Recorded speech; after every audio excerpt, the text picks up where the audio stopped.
Olá, bom dia, boa tarde, boa noite, boa madrugada, seja muito bem-vinda, muito bem-vindo.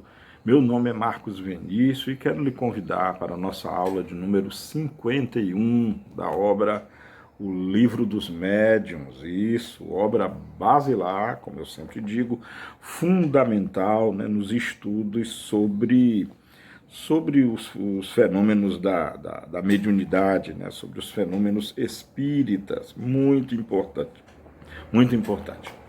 Bom, então, já dando início à nossa aula, né, dando início à nossa abordagem, vamos já iniciar do ponto em que paramos na nossa videoaula passada.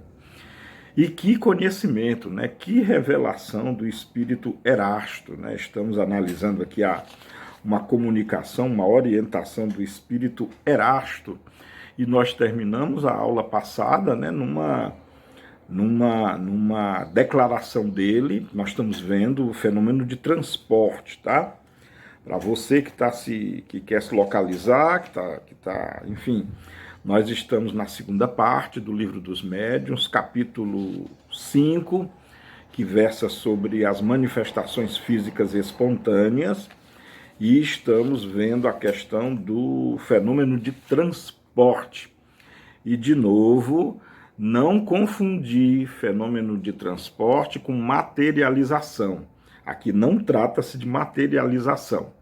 Materialização é quando o médium, né, a exemplo do Peixotinho, ele é uma mediunidade de efeito físico, né, ele empresta do seu conteúdo energético, né, a doutrina chama de fluidos perispirituais, né, fluidos e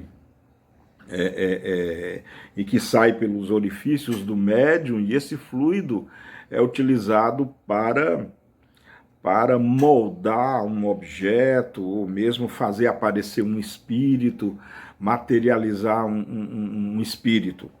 Então, o transporte não é isso. O transporte é meio que o espírito, ele faz desaparecer um objeto de um lugar e reaparecer no outro, tá? Meio que muito parecido com o teletransporte, ou será que é um teletransporte?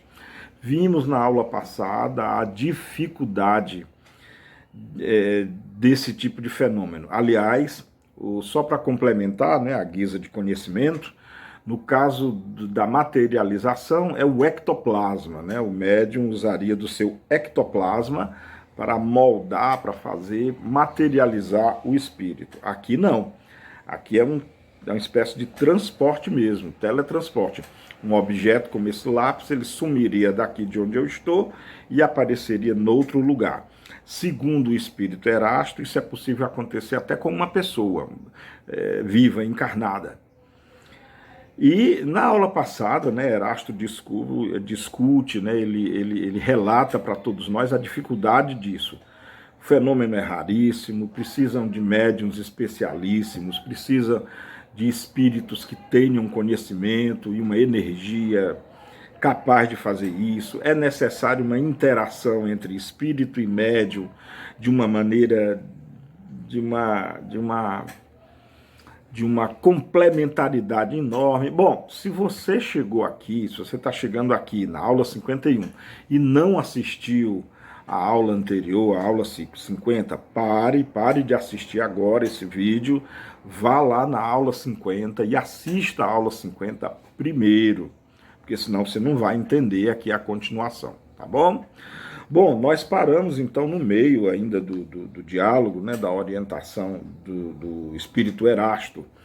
E ele já começando aqui, né, para você se localizar, eu vou iniciar o quinto parágrafo da orientação do Erasto, quando ele diz assim, ó: não me é permitido, no momento, revelar essas leis particulares que regem os gases e os fluidos que vos rodeiam. Mas, antes que os anos sejam decorridos, antes que uma existência de homem seja cumprida, a explicação dessas leis e desses fenômenos vos será revelada, e vereis surgir e se produzir uma nova variedade de médiums que cairão num estado cataléptico particular, desde que sejam medianimizados. Muito interessante, né? Muito interessante. Lembrando que esse escrito aqui é de 1864, 1800, enfim, 1800, meados do século XIX, 1860 alguma coisa. Depois você verifica aí a data de publicação do livro dos médiuns com mais assertividade, tá? E olha o que Erasto está dizendo. No momento ele não pode revelar as leis particulares que regem os gases e os fluidos que vos rodeiam, que nos rodeiam. Nós somos envoltos em gases, claro, nós estamos na atmosfera da Terra, né? Óbvio, é o planeta em que habitamos. E a nossa atmosfera, claro, ela é composta de uma série de substâncias químicas, né? Gasosas e líquidas também. Vapor d'água, nitrogênio, metano, oxigênio, dióxido de carbono, só para citar alguns gases que compõem a nossa atmosfera e que sim, nós estamos rodeados, envoltos por esses gases. Será que existe alguma propriedade específica nesses gases que possam dar garrida, possam possibilitar o fenômeno do transporte? Ele disse que não poderia, no momento, revelar isso. E depois ele fala de fluidos também. Os fluidos são as energias que nos rodeiam também. E temos, claro, em torno de nós, nos envolvendo, nos penetrando, no interior do nosso corpo, uma série de energias. Energia química, energia térmica, energia gravitacional, energia mecânica, energia cinética, energia, enfim, uma série de tipos de energia. E aqui, será que ele quis dizer que essas energias combinadas com esses gases têm aí o mecanismo de aplicação dessas propriedades de teletransporte ou de transporte, digamos assim? Talvez o vocábulo teletransporte não existisse na época, né? Mas é cabível também. Tele é distância, transporte é transporte à distância. E ele disse também que algo meio enigmático aqui, né? Quando ele diz assim que mais antes que os anos sejam decorridos, antes que uma existência de homem seja cumprida, a explicação dessas leis e desses fenômenos, a explicação dessas leis e desses fenômenos vos será revelada, e vereis surgir e se produzir uma nova variedade de médiuns que cairão num estado cataléptico particular, ou seja, num estado de transe todo único, todo particular, desde que sejam medianimizados, ou seja, usado o próprio fluido, a própria energia que o envolve. Bom, nós estamos em 2026 já, né? Eu que se tenha notícia, se alguém tiver aí alguma notícia acerca desses médiuns bem especializados, eu não tenho notícia disso. A física, né, que explica os gases e explica a energia, né? Hoje nós estamos na era da física quântica, na era da inteligência artificial. Claro que hoje sabemos muitas propriedades da matéria, né, dos gases, da energia, que na época de Kardec, aliás, na época de Kardec, nem se usava o termo energia, o termo era fluido, né? Tanto é que Kardec usa aqui o termo fluido como era próprio lá da época dele, né? Os anos foram passando, as décadas, né? Os séculos, a energia hoje, nós sabemos muito sobre energia, aliás, lá no início do século XX, né, 1900, onde teve o início a física quântica, a teoria da relatividade, primeiro a especial lá em 1905, depois a teoria geral da relatividade lá em 1916, e aí concomitantemente o aparecimento da física quântica que começou lá em 1900, 1904, E aí a moderna física quântica começou em 1925, que aí deu um teor quântico para a própria energia, né? Pois a própria energia foi quantizada. Não vou entrar nesses detalhes não, porque aí é muito técnico, né? Muito mas se você for da área da física e gostar de física e gostar de ciências, tem bons livros aqui sobre física quântica, posso até indicar para quem quer adentrar nesse mundo, é o Física Quântica Moderna, do Napolitano, do Napolitano Sakurai. Napolitano e Sakurai, são dois físicos. Vale a pena como uma leitura bem introdutória, mas aprofundada também sobre física quântica. E quanto a isso, de novo, Erasto acertou, né? Realmente descobrimos muitas coisas sobre energia. E olha, tem se falado de teletransporte na física quântica, mas a nível de partículas, né? Teletransporte de partículas, no máximo de átomos, né? A ciência não chegou até agora a nível de teletransportar objetos mais massivos, objetos que seja um lápis desse, como eu citei anteriormente. Mas muito interessante essa dissertação do Erasmo, né? Essa orientação e declaração dele, interessantíssimo mesmo. Bom, continuando, né? Erasto continua no próximo parágrafo, o sexto parágrafo. Vede de quantas dificuldades a produção de transporte está cercada.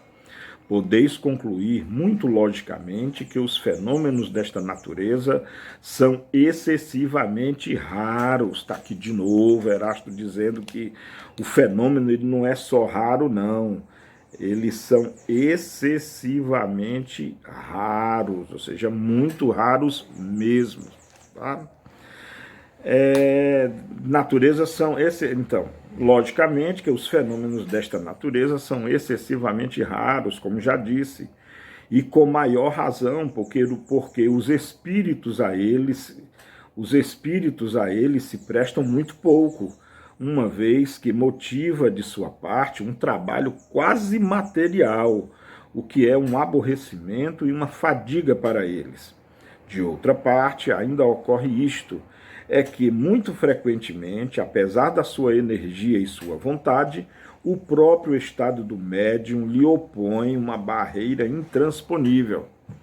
Aqui, né, a conclusão. Extremamente raro, o espírito demanda, como ele fala aqui, um trabalho quase material, o que para o espírito, né, que não tem uma natureza material, né, digamos assim, para ele realmente deve ser muito difícil, e a questão do médium, né, que como Erasto está dizendo aqui, ele impõe uma barreira quase intransponível, e Erasto continua. É, pois, evidente o vosso raciocínio o sanciona, não duvido disso, que os fatos tangíveis de pancadas, de movimentos e de suspensão são fenômenos simples que se operam pela concentração e dilatação de certos fluidos ou energias e que podem ser provocados e obtidos pela vontade e trabalho de médiuns que lhes estão aptos, quando nisso são secundados por espíritos amigos e benevolentes. Ao passo que os fatos de transporte são múltiplos, complexos, exigem um concurso de circunstâncias especiais. Não podem se operar senão por um só espírito e um só médium, e precisam, fora das necessidades da tangibilidade, de uma combinação toda particular para isolar e tornar invisível o objeto ou os objetos que foram o motivo do transporte.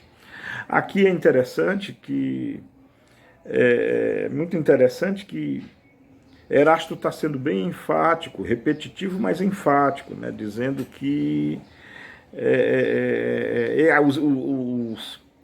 as manifestações físicas anteriores, batidas na mesa, produção de ruídos, levitação, arrastamento de móveis, isso é até simples, se comparado a mediunidade de transporte. Haja vista que, no caso dos movimentos e levitação, pode haver uma combinação de forças mediúnicas. Já ele reforça isso, porque ele já tinha dito isso anteriormente, mas ele reforça que os espíritos, para obterem o fenômeno do transporte, aí não pode haver combinação, tem que ser uma união bionívoca, né, digamos assim, partindo lá para a teoria dos conjuntos, tem que ser uma reunião bionívoca entre o espírito desencarnado e o médium, né? Então ele refaz, ele relembra isso. Bom, e para terminarmos a aula de hoje, vamos ver mais um parágrafo. Todos vós, espíritas, compreendeis minhas explicações e vos rendeis conta perfeitamente dessa concentração de fluidos especiais ou de energias especiais. Para a locomoção e a tatilidade da matéria inerte, credes nisso, como credes nos fenômenos da eletricidade e do magnetismo, com os quais os tatos medianímicos os fatos medianímicos estão plenos de analogia e são, por assim dizer, a consagração e o desenvolvimento. Quanto aos incrédulos e aos sábios, piores do que os incrédulos, não vou procurar convencê-los, não me ocupo deles. Serão um dia convencidos pela força da evidência, porque será preciso que se inclinem diante do testemunho unânime dos fatos espíritas, como foram forçados a fazê-lo diante de tantos outros fatos que haviam de início repelido. Bom, aqui nada assim de tanta novidade, né? Erasto está lembrando dos fenômenos da eletricidade, dos fenômenos do magnetismo, que causava maravilha lá na época. Estamos, é bom lembrar, em meados do século XIX. Como causa maravilha, né? O magnetismo, a eletricidade e a sua combinação, que Kardec não conhecia na época, né? Nem Erasto, que é o eletromagnetismo, que é a base hoje de quase toda a nossa tecnologia. Né? Rádio, telefone, computadores, smartphones, satélites, smart TVs, toda essa tecnologia é baseada no eletromagnetismo e na física quântica, coisas que na época Kardec, nenhum cientista da época, nem Erasto também conheciam. Então, quanto aos incrédulos, resta, acho que Erasto, como sempre, exibindo uma sabedoria perfeita, né? Não percamos tempo com quem não acredita. Quem não acredita é porque está no seu tempo ainda, acreditará mais tarde ou não acreditará, cada um segue seu rumo, cada um segue seu caminho, não percamos tempo não. Utilizemos nosso tempo em estudar seriamente, criticamente, mas estudar e fazermos a nossa parte. Bom, era essa a aula de hoje, vamos encerrar por aqui, né? Já estamos passando dos 18 minutos, espero que vocês tenham gostado, deixem seus comentários aí se desejarem. Beijo no coração de todas e todos, amemo-nos como Jesus nos amou e até o nosso próximo encontro. E cuidem uns dos outros, isso é muito importante. Tchau.